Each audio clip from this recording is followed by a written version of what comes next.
This humble apartment in the Rumakuta Mboba Road in Obiakpo local government area of Rivers State is where 36-year-old Samuel Orji lives with his wife and 3 children.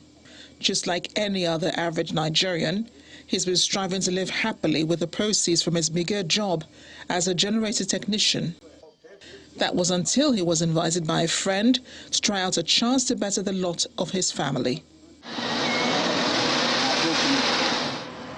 It was an invitation to shop for free at the Port Harcourt Polo Club in UGRA, more than 10 kilometers from his residence, where a church was to give out aids to indigent persons. Sadly, his family never returned home with the anticipated excitement, as their 5-year-old son, Delight, was among the 31 persons the police confirmed died in a stampede at the venue. The distraught father manages to explain to Channels Television how the incident occurred. I went with my family, my wife and my 3 kids, based on how the person told me that if I'm coming, I should call my family. That they are doing program, they are doing shop for free. After the shop for free, after the program, they'll be doing shop for free. Whatever thing you choose is what you pick. As they opened the small gate, people started enforcing themselves in through the small gate. So when immediately they opened that big one, people started trooping us. People were entering in through the big gate now. Some were falling down. Those who were fell down was people that were marching on top.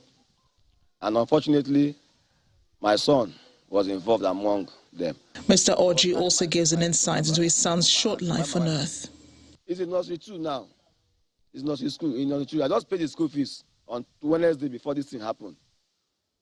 He was supposed to take awards in this session, in this end of school session. So it pains me a lot that a child of this age and with his intelligence, I will not see him again. His only closure would be to allow him claim the corpse of the little boy for burial. So all I'm asking now is just, whatever thing they are doing, I want to retrieve my son back and go and bury him. So if the government or the church should do anything, let me have my son and bury him so that I will rest, the mother will rest, because as he's there now, we are not comfortable. At the time of filing this report, it was said the police authorities in Rivers State were to meet to decide on what next to do after a series of investigations.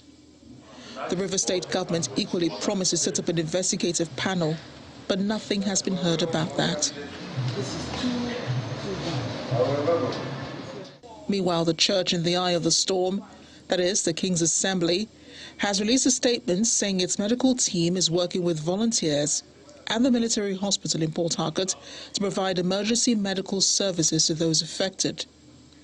The military hospital cannot be accessed to ascertain the conditions of the survivors.